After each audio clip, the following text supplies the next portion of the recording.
Welcome to Real Talk for Real Teachers.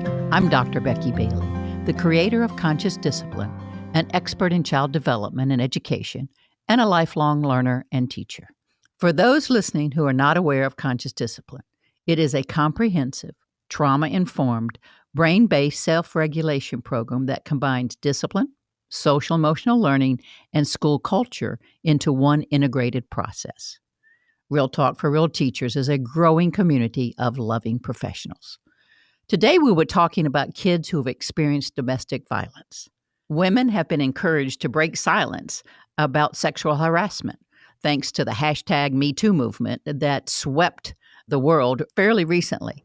The hashtag #MeToo movement actually existed way before 2017 and 2018, but it took those particular times before it reached national attention, and it was at the right time at the right place. It took on traction and reached 196 countries. And so big that Time magazine named the Silence Breakers, all the women who came forth, as the 2017 Person of the Year, which is the first time it's not named an individual, but all the women who spoke up. This hashtag movement dealt specifically with sexual violence and truly is part of a larger conversation that probably we need to all revisit. And that one is the one we're going to talk about today. It's about another worldwide silent epidemic, and that's domestic violence. Just to get you started, I would like to share some shocking statistics. Every 9 seconds, a woman is beaten or assaulted in the United States. Every day, 3 women are murdered by their current or former partner. 1/2 of the homeless women on the street are fleeing domestic violence. 75% of those that flee are hunted and killed by the abusive partner. 40 million adult Americans grew up living with domestic violence, and it is pervasive, very pervasive. It affects 1 in 4 women and 1 in 7 men. And this one kind of got me. What I found is the number of women killed by domestic violence is 2 times greater than all soldiers killed in the Afghanistan and Iraq war during the same period of time. So twice as many women died as soldiers in 2 wars. So, I don't know if this hit you hard, but it certainly hit me kind of in the gut and took my breath away just hearing the statistics. I mean, somehow you know them, but when you hear them out loud, it does take a little getting used to. So now let's shift our attention to the children who have witnessed this violence in their homes. First of all, I want to tell you that it's an estimated 5 million of those children per year who witness it. So what happens to these children? Well, in general, as you can imagine, they become fearful and anxious. They're always on guard, watching, waiting for the next event to occur. They never know what the trigger might be to cause the abuse, and therefore they never feel safe. They're always worried for themselves, their mother, and their siblings. They may feel worthless and powerless. 95% of the time, the children witness a male abusing a female. So children who grow up with abuse are expected to keep this family secret. This again puts us into the category of let's all keep it silent. They learn to bury the shame within their nervous system, often creating post-traumatic stress disorder, again, similar to those soldiers we spoke about earlier. They can look fine on the outside, but on the inside, they're in terrible pain. They may blame themselves for the abuse, thinking if they had done something different or not done something, it would have all not occurred. They feel isolated and vulnerable. Often these children are starved for affection and approval. Because mom is struggling to survive, she is often not present for her children. Because dad is so consumed with controlling everyone, he also is not present for his children. These children become physically, emotionally, and psychologically abandoned. These statistics and this understanding is daunting, but we can make a difference. And that's the good news. And here to help us with more good news and to share her knowledge, experience, and expertise is Kelly Frazier-Wawire. Okay, Kelly, help me with it. It's Kelly Frazier-Wawire. Wawire. Beautiful. Yep. She even spelt it out for me, and she put it in little phonemes so I would get it right. And guess what? Boogered that up. But Kelly is a seasoned 15-year educator with 10 years in the Chicago public schools. She started out as a high school teacher, but transitioned to early education after teaching for 2 years in the Peace Corps in Bangladesh. She received her elementary education certification and ultimately left the classroom in 2011 to study clinical social work. And she provided play-based therapy to children on Chicago's West Side. She is now the social emotional learning, or the SEL specialist for the Chicago Public Schools. So welcome, Kelly, to Real Talk for Real Teachers. Thank you, Becky. I'm happy to be here. And I want to apologize again for you gave me every help possible to say your last name, and I practiced, and at the last minute, nerves got the best of me. It's okay. My dad still can't say it either. So tell us, Kelly, what drew you to, or how did you become aware of conscious discipline, and what attracted you to it, and why have you sustained your interest in it? After I finished my program for social work, I found myself back in a school as a student-facing social worker, but also a member of their leadership team. And what was really interesting about the school where I was is it's a school with a very progressive model of education, but in one of Chicago's most challenged communities. And so from the very start, we were trying to think about how we could equip our teachers and staff with the skills that they'd need to be both true to the philosophy of the model, but also able to support students who had really often very traumatic histories and who were experiencing chronic stress and exposure to community violence. So it was really in my first year that I discovered conscious discipline. I had never known about conscious discipline before, but one of the hats that I was wearing at that time was as the Head Start mental health consultant. So I was at a meeting for Head Start mental health, and they showed a broken video clip because the Wi-Fi was not working of Kim Jackson. And as soon as I saw even the little bit that I had seen, I knew that I had to learn more about conscious discipline. So it was really through that first experience that I set up some school visits and classroom visits in what was at that time the nearest urban district to Chicago that had conscious discipline, which was Rock Island, Illinois. And from that point on, I was able to bring conscious discipline to the school first through our Head Start teachers, but really saw that it was a model that we could use that would enable us both to be true to this progressive pedagogical philosophy and also would equip our teachers with the skills that they need to be able to support our students. When you were watching it at Rock Island, what stuck out to you? I mean, anything kind of like, oh, was it something you saw, something you heard? What kind of grabbed you? I think what really stood out to me was that the teachers were really excited about what they had learned about conscious discipline and really believed strongly that it had enabled them to be more successful with their students. Even though, like the students that we had in Chicago, a lot of the kids there were also experiencing really similar challenges. And it was unusual for me to be in conversation with teachers who are working with populations that experience so much chronic stress to be so excited about something that had been brought to the school. I think, oftentimes teachers can feel like programs come and go, but there was something very different about how the teachers were expressing their feelings about conscious discipline. So that was one of the things that stood out to me. So it was almost like you saw the hope in them, the hope that there is something I can do, and it kind of, you could see their own joy being brought back into their own chosen profession, that they could make a difference. Exactly. Okay, so from there, you took this back to your classrooms. Tell us about that. Were the teachers receptive, struggling? How much buy-in did you get? And then did you see any results over time? Yeah, I think, because conscious discipline was very much aligned with the philosophy with which the school had been established, there was immediately, I think, interest in learning more.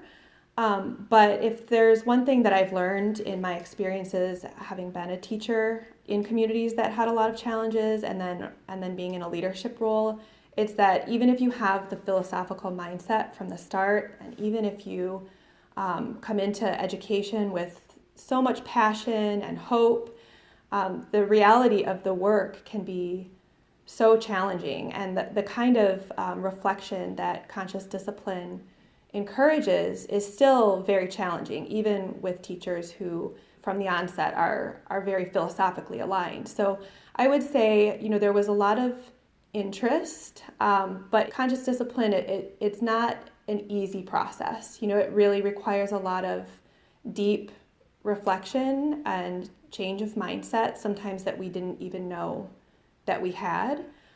So the process that we found to be successful was I started with the teachers who were really interested in going through the process of self-reflection, not really knowing where the journey was going to take them. And we just went really slowly through the book in a book study, just chapter by chapter during the year, and folding in practices throughout that year and incorporating them into the classrooms just without any pressure. And by the end of the year, there had been enough success in each of those classrooms. The teachers were able to see how incorporating some of the structures and rituals themselves had been really helpful for them and for their students, but also how they were starting to see their students from a different perspective. So from there was a lot more buy-in. And so teachers were really excited about going deeper and starting the school year with a lot of new ideas. And then their colleagues were also seeing that there had been a lot of really incredible changes in some of those classrooms. Let's back that up. Do you have any kind of real stories? What would a child with such chronic stress, what is that, their behavior or they look like? And what do you see in the child? And what does that dynamic do to the relationships in class? Sure. So I'm thinking of an example in particular of a student who started at the school in his kindergarten year. And from the very start, without really knowing a whole lot about him or his background, it was really clear that he was coming into school with trauma history. I think actually within the first week of school, he had pulled the fire alarm a few times, and he was clearly just a kid who was in crisis. And that year was very challenging for him. So, some of what we saw, he really struggled to connect with his peers. He didn't have a lot of close friendships. His peers kind of perceived him as, being a kid who was sort of on the fringes of their community. The teacher, really cared a lot about the student and invested a lot of time and energy into supporting him, but he really struggled and was destructive. So he would often, destroy things in the classroom, or he would get into fights with his peers. We learned a little bit about his history. We knew that he had lost a parent in a really violent way to community violence. And so we had that awareness as well, that he had a lot of needs. So that year there wasn't conscious discipline in his classroom. We didn't yet have that in the school. But when he moved on to his next classroom, that was the year that we started folding conscious discipline into some of the classes. And, his teachers, I think, just like his kindergarten teacher, at first really struggled to understand his needs and how to be helpful to him. But through the process of conscious discipline, probably about halfway through the year, we were able to start having conversations, not so much about his behaviors being related to work or to like interpersonal conflict, but really seeing even that interpersonal conflict as being related to him being disconnected from his class. So even just reframing our conversations about his need for connection, and then being really strategic about how we could provide him with opportunities to be connected with his class, we saw almost immediately that he was starting to feel safe. He wasn't getting into as many fights. He was participating more in activities, especially activities where his whole class was involved. He was getting invited to things outside of school. So his entire experience changed, not just in his classroom, but also I think just, in his life. So that's just one example. Yeah. So once the teachers slowly could see a child's behavior differently and see that those were something's missing and the child's calling for help, then they were able to just kind of shift their mind and strategically come up with, like you said, intentional ways of meeting those needs. And let me just clarify. So you're saying fairly quickly he changed then? As soon as the mindset was shifted from his behaviors being attention seeking to connection seeking.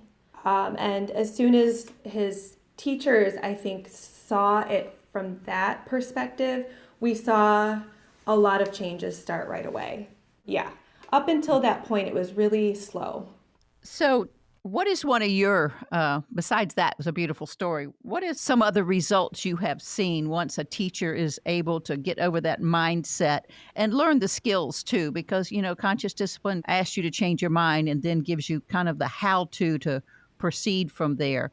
What are some of the other results you've seen with these kids who you say have been exposed to possibly a lot more violence than we could ever imagine? Yeah, I've seen so many examples. I think from a broader perspective, seeing classrooms that have been really successful in integrating conscious discipline strategies and structures, that it's not just about like a single student, but because our students often come from communities that are really fractured, that sense of community is something that I think is really incredible to see. Students are often coming from communities where there are different gangs within a certain area.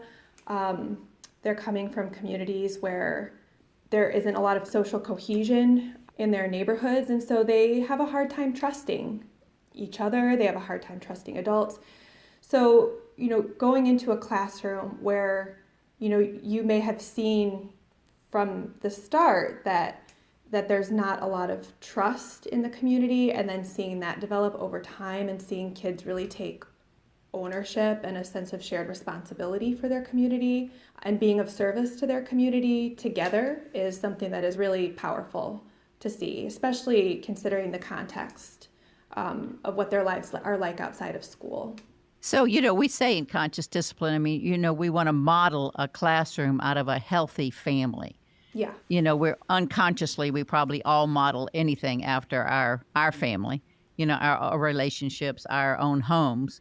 But we're trying something different here, kind of an experiment of what if we created a healthy model, a healthy family model, and instilled it in a classroom for teachers and children. So what I'm hearing you say is that that's possibly working. Once we get that healthy model installed into a classroom, the kids just kind of adapt and absorb themselves into it, almost like a drought waiting for rain.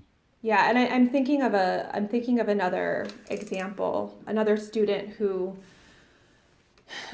without going into detail, had a really significant history of trauma and chronic stress and family stress. And he was with us for 2 years, exhibiting a lot of the same behaviors as I've described before with the other student.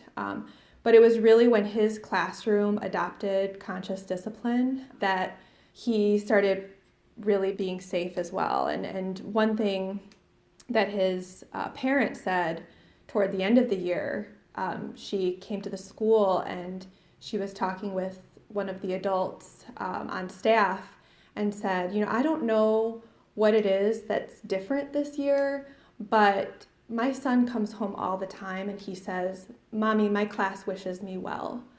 And so all of those destructive behaviors, things that he was sort of replaying in his classroom, I believe were dissipated because he felt like he was supported by his class. Someone has your back. It's amazing how important that is to all of us, that we have supportive cushion of wonderful people that surround us and just lift us up daily. So, have you ever seen kids that dissociate or kind of blank out? Have you seen that with the people you work? Oh, definitely. And so we often, when we deal with kids who've had a lot of trauma and stuff, we kind of get on that hypervigilance scale, the one where they're acting out and doing all this and throwing things. We can see that as a off the chart behavior. But when we see the other end where the children are shut down and disassociate and kind of disappear into the background, those are often missed. Now, have you seen the same results with both these kind of states or children who kind of go back and forth between these states? Are they also reachable? Can they be pulled into the school family? Oh, absolutely. And, with regard to thinking about what pieces of conscious discipline I think have been really powerful with students who are often dissociated, I think obviously, altogether the school family is supportive of kids who have externalizing and internalizing behaviors. But I think that intentionality with which we learn how to connect with kids is really powerful. So like love rituals, changing the way that we greet kids in the morning. For the kids who are more internalizing, I have seen that has been a really powerful way to help them feel like they're safe and kind of help them come out of their shell.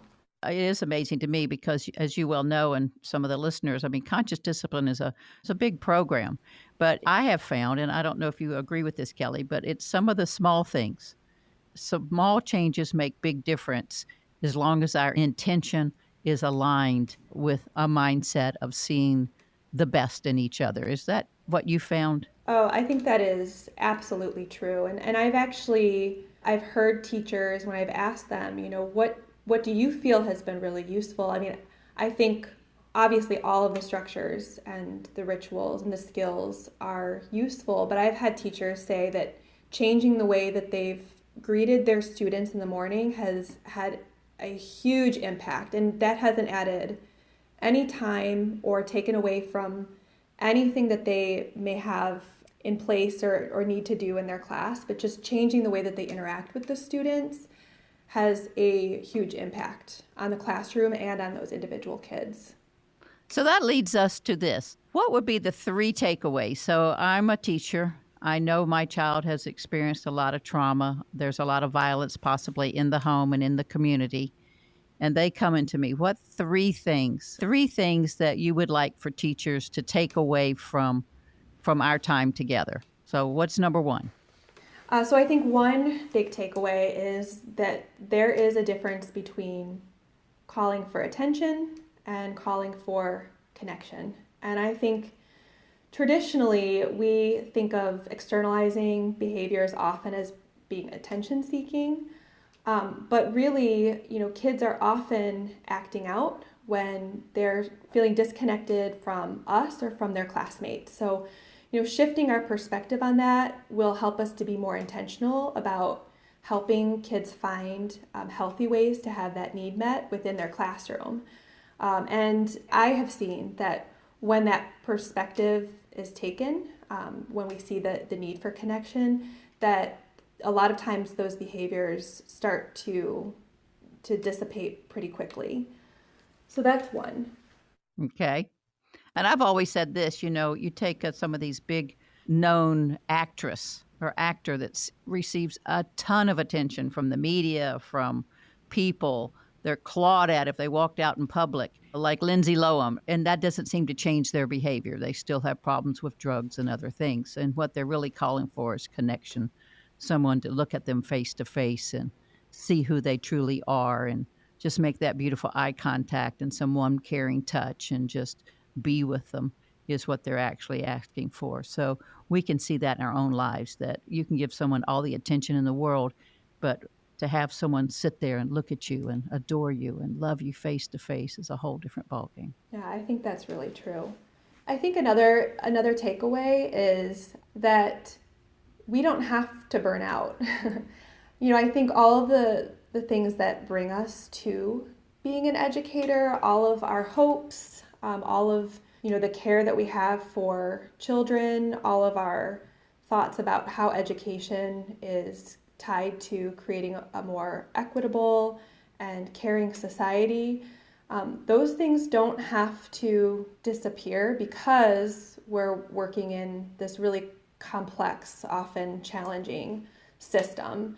I think one of my takeaways is that conscious discipline provides concrete and practical ways that we can interact with our students, that we feel equipped and we can handle situations that come our way and don't feel overwhelmed. And I've seen that when teachers, even teachers who have felt like they're really exhausted, I've seen them restore some of their joy. So that's a huge takeaway, I think, especially in schools that serve a lot of students with a lot of needs. And in Chicago public schools, we're at, I think it's about 78% of our students are considered disadvantaged economically. We have a lot of students in different areas of the city that are exposed to ongoing community violence, who have a lot of exposure to chronic stress and trauma, that even in those situations that we're likely to kind of absorb some of that stress that our students bring in to the classroom, that with these skills and tools, this is also, it provides some protective factors for us as well. Yes, beautiful, beautiful. And the third one? I think the third takeaway, in Chicago public schools, there have been a lot of efforts within the past few years that have led to some shifts in thinking about social emotional learning, and there have been a lot of changes to policies that are intended to be more restorative, especially with discipline. In making those shifts, we're also trying to think about what are the needs of schools, and a lot of what we draw from is from CASEL, the Collaborative for Academic and Social Emotional Learning, and they've identified a number of different components that are truly indicative of supportive environments in schools, including not just social emotional curriculum, not just social emotional learning, but developing a school-wide supportive environment and structures, safety and order, collaborative leadership among teachers and school leaders, and student voice, so student leadership, increasing and strengthening relational trust between leaders and staff and students, and between students, providing adult social emotional learning, and then restorative discipline and restorative practices. Those are just some of the components that they've identified as being essential for creating the kinds of spaces in which our students can truly thrive and be successful. And one of the things that I have loved about taking on this new role and learning about all of this new research around what is a safe and supportive environment is that in my experience, I've seen how conscious discipline can really be a powerful way of really developing all of these different areas and components for a school. So let me go through these with everybody. So the first one is that intentional connection is a huge takeaway. Number two is the fact that with conscious discipline, you can get protective factors for both children and teachers. And the third one is with all the research and being an SEL specialist in the Chicago schools and the opportunity to really look deeply into the research and work with the organizations that are making huge changes in the United States, you believe that conscious discipline can fulfill those needs and make a difference. Is that right, Kelly? Yeah, I think that's really true. I think that it's a really powerful way of supporting schools and developing in some of these areas. Well, I want to thank you so much for joining us today, Kelly, and sharing with us all that you're doing and all that many teachers are becoming and all the wonderful things happening in Chicago. And we want to thank you for your hard work and thank you for joining us today on Real Talk with Real Teachers. Thank you. It's been a pleasure. All right. Hope to have you back. Okay. And so the next thing is then, what is Becky up to? Well, believe it or not, I'm up to my own discovery of my own trauma. So years ago, lots of years ago now, when I was 16, I had a major car accident that was where I was pronounced dead, etc. And so it was a big trauma. And so I was always aware that I had this single trauma in my life. And now, as we get more into the work, and conscious discipline constantly asks us to self reflect and change ourselves first to become the person you want others to be. So I have realized that I've had more than that one single event, that I grew up in a house.